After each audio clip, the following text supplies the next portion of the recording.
की सियासत में आज कुछ इस तरह से बवाल कटता हुआ दिखाई देगा, शायद ही किसी ने सोचा हो। एक और अखिलेश यादव ने सीधे मुख्यमंत्री के बयान पर तीखे तेवर अख्तियार किए, तो दूसरी ओर उनकी तेज तर्रार सांसद ने खुलेआम प्रशासन और पुलिस से भिड़ंत कर ली। असहमति के इन दो स्वरों ने न सिर्फ आज सियासी माहौल को गरमाया, बल्कि लोकतंत्र में विपक्ष की भूमिका और उसकी महत्ता को और भी बढ़ा दिया है। यूपी में आज विपक्ष ताकतवर है तो जनता की आवाज उठाने की दम भी दिखा पा रहा है। समाजवादी पार्टी जिस तरह से सड़कों पर आमजन के मुद्दों पर मुखर है और सरकार को घेर रही है, उससे सत्ता पक्ष के चेहरे हलकान नजर आ रहे हैं। यूपी की सियासत की आज की इन दो तस्वीरों को देखिए।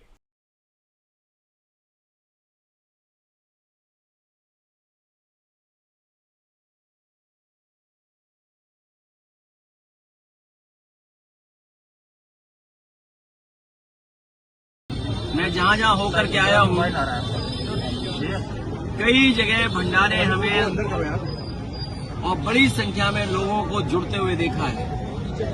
अभी डॉक्टर लोगों का भंडारा था, उसमें शामिल हुआ मैं। यहाँ पर हमारे पत्रकार साथी उसमें शामिल हो रहा हूँ। यही हमारे समाज की मिली जुली संस्कृति, यही गंगा जमुनी संस्कृति, यही भाईचारा, यही पहचान और अनेकता में एकता, यही हमारा लोकतंत्र।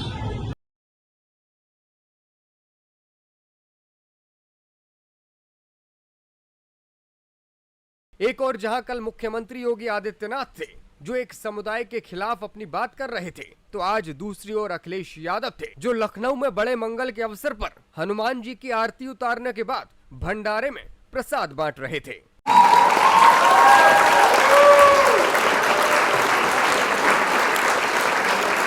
लखनऊ में एक और जहां अखिलेश यादव जनता से रूबरू थे, तो दूसरी ओर सहारनपुर में उनकी तेज तर्रार सांसद इकरा हसन पुलिस से सीधे भिड़ंत कर रही थी। अखिलेश यादव ने कहा है कि जब इंसाफ की आवाज उठाने के लिए किसी को हिरासत में लिया जाता है तो वही वक्त कलयुग कहलाता है। इकरा हसन जो एक पीड़ित की आवाज बनकर पुलिस से मिलने गई थी, उनके साथ ही जब जुल्म और ज्यादती वाला सलूक हुआ तो फिर वो सीधे अपनी बात कहने पर अड़ गई और साफ साफ कह दिया, पुलिस ने अगर उन्हें हाथ लगाया तो अच्छा नहीं होगा। समाजवादी पार्टी के इन तेवरों से इतर रायबरेली में आज राहुल गांधी का भी पदार्पण हुआ। उन्होंने सीधे सीधे प्रधानमंत्री मोदी को घेर लिया। कहा, देश में आर्थिक तूफान आने की आहट है, कठिन वक्त आता हुआ नजर आ रहा है, लेकिन मोदी जी एक्शन लेने के बजाय अपनी विदेश यात्रा पर चले गए हैं। चलिए यूपी की सियासत के इन तमाम मुद्दों पर एक एक करके बात करते हैं और आपको बताते हैं कि इन सबसे क्या सियासी तस्वीर निकलकर सामने आ रही है। सपा की तेज तर्रार सांसद इकरा हसन अक्सर सुर्खियों में रहती हैं, लेकिन आज उन्होंने दो टूक पुलिस के सामने कह दिया, मुझे गोली मार दो या फिर जेल भेज दो।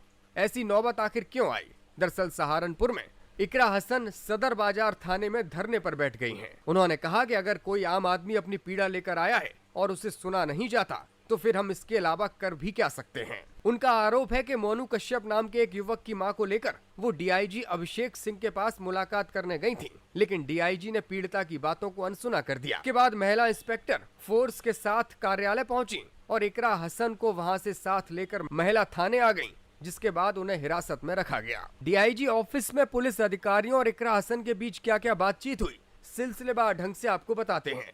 दरअसल पुलिस ने इकरा हसन से कहा कि क्या आप जो जसाला वाला मामला हुआ है उसमें आई हैं? इकरा हसन ने कहा, जी हाँ। इस बीच मीडिया पहुंच गई। मीडिया ने सवाल किया कि क्या बातचीत आखिर पुलिस से उनकी हुई है। इकरा बोली, हम जो विक्टिम हैं उनके साथ आए थे। तभी महिला पुलिस कर्मियों की वहाँ एंट्री होती है और महिला पुलिसकर्मी इकरा को वहाँ से लेकर चली जाती हैं। इसी बात पर इकरा हसन पुलिसकर्मी से कहती हैं, नहीं आप मुझे हाथ मत लगाइए। महिला पुलिसकर्मी कहती है, नहीं मैं हाथ नहीं लगा रही, मैं तो इधर से चलने के लिए कह रही हूँ। इकरा हसन कहती है, हाथ मत लगाइए। पुलिसकर्मी कहती है, हाथ नहीं लगाया। इकरा कहती है, अभी आपने हाथ लगाया। पुलिसकर्मी कहती है, मैं तो रास्ता बता रही थी। फिर से इकरा हसन से बातचीत करने की कोशिश कहते हैं, पूछते हैं, क्या कहना चाहेंगी मैडम, क्या तानाशाही हो रही है? इकरा कहती है, खुद ही देखिए, अगर एक सांसद एक पीड़ित परिवार के साथ डीआईजी से मिलने आता है और डीआईजी पीड़ित परिवार को उनके सामने ही कहते हैं, जाइए हमें जो करना है हम वो करेंगे, तो ये तानाशाही नहीं है तो आखिर क्या है? हमें यहाँ महिला थाने में ले जाकर बैठाला जा रहा है। डीआईजी ऑफिस की पार्किंग से गिरफ्तार कर महिला थाने में लेकर आए थे, क्योंकि हम वहाँ एक पीड़ित माँ के साथ गए थे जिसको बेइज्जत करके वो रोटी में डीआईजी ऑफिस से बाहर निकली हमने उस पर अपनी बात रखी। हम पार्किंग में खड़े थे, ट्रैफिक का बहाना बना के हमें यहाँ महिला थाने लाया गया। दूसरी ओर राजधानी लखनऊ में आज अखिलेश यादव लगातार एक्टिव नजर आए। हजरतगंज में बड़े मंगल के अवसर पर सपा चीफ ने हनुमान जी की आरती उतारी, भंडारे में प्रसाद बांटा और खुद भी प्रसाद चखा। इस दौरान उन्होंने कहा, आने वाले वक्त में महंगाई जिस तरह से बढ़ रही है उससे वो चिंतित हैं। लोगों की भारी भीड़ में पूरी सब्जी और बूंदी का प्रसाद बांटते हुए अखिलेश यादव का ये वीडियो अब सोशल मीडिया पर लगातार वायरल हो रहा है। मीडिया से बातचीत करते हुए अखिलेश यादव ने योगी सरकार पर निशाना साधा, साथ ही साथ केंद्र सरकार से भी कई सवाल पूछे। अखिलेश बोले कि सरकार वो आंकड़ा देना क्यों भूल जाती है कि आखिर हमारा रुपया और कितना गिरेगा। कि हमारा रुपया कितना और गिरेगा? क्या पाताल लोक में ढूंढेंगे जाके रुपया को? बहुत ज्यादा हो गया। क्या रुपया इतना नीचे जाएगा? क्या लग रहा है पाताल लोक की तरफ दिशा बन गई है? और याद रखिए, जब डीजल पेट्रोल आगे ऊपर बढ़ता है तो हर चीज महंगी हो जाती है, सब्जियां महंगी होंगी। कहा कि भारतीय जनता पार्टी ये क्यों नहीं बता रही सिलेंडर और पेट्रोल के बढ़ते दामों का जिम्मेदार आखिर कौन है। बीजेपी बताए डीजल पेट्रोल महंगा क्यों हो गया। बीजेपी बताए कि विदेश नीति क्यों फेल है और विश्व गुरु बनने का मौका खो दिया हमारे प्रधानमंत्री जी ने। अगर वो ईरान उतर गए होते हवाई जहाज लेकर के तो आज दुनिया में सबसे बड़े विश्व गुरु हमारे ही प्रधानमंत्री होते। अखिलेश बोले कि भाजपा के समृद्ध काल में सोने की चिड़िया सहम गई है। और तुमने समझा नहीं, सोने की चिड़िया बोलने वाला अमृत काल में बीजेपी वाले सोने की चिड़िया सहम गई है।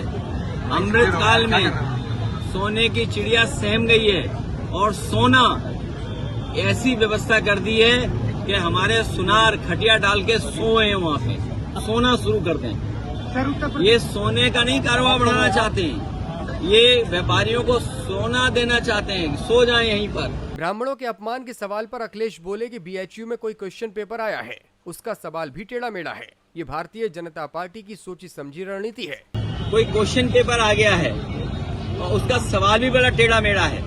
बताओ, बीएचयू जैसी प्रतिष्ठित संस्थान जो हमारे पूजनीय सम्मानीय शिक्षाविद मदन मोहन मालवीय जी ने बनाई, उस संस्थापक के उस संस्था में बताओ हमारे कैसे सवाल पूछे जा रहे हैं। ये भारतीय जनता पार्टी की सोची समझी रणनीति है। कांग्रेस नेता राहुल गांधी भी उत्तर प्रदेश के दौरे पर हैं। आज वो रायबरेली पहुंचे। उन्होंने कहा कि देश में आर्थिक तूफान की आहट है, लेकिन प्रधानमंत्री देश छोड़कर चले गए हैं। अब आर्थिक तूफान आ रहा है। उन्होंने जो स्ट्रक्चर बनाया है अदानी अंबानी वाला, वो अब खड़ा नहीं रहेगा, वो टूटेगा। राहुल जी रायबरेली गए हैं, लेकिन बीजेपी कह रही है कि जमीन तलाश नहीं पा रही है। अभी सिलेंडर वाली हारी हैं, समाजवादियों ने और गठबंधन ने मिलकर के किसी को सिलेंडर वाली कहा जाता था, उन्हें हराया है। और अभी जो 2024 का चुनाव हुआ उसमें हारी है बीजेपी। अभी ये लोग हार से उभर नहीं पाए हैं, इसलिए बीजेपी कुछ भी बोलने लगती है। लखनऊ की सड़कों पर आज समाजवादी महिलाओं का जोरदार प्रदर्शन भी देखने को मिला।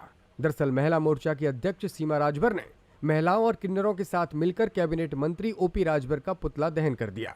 उनका आरोप था कि ओपी राजभर महिलाओं के खिलाफ बातें करते हैं और लगातार प्रदेश में महिलाओं का अपमान हो रहा है।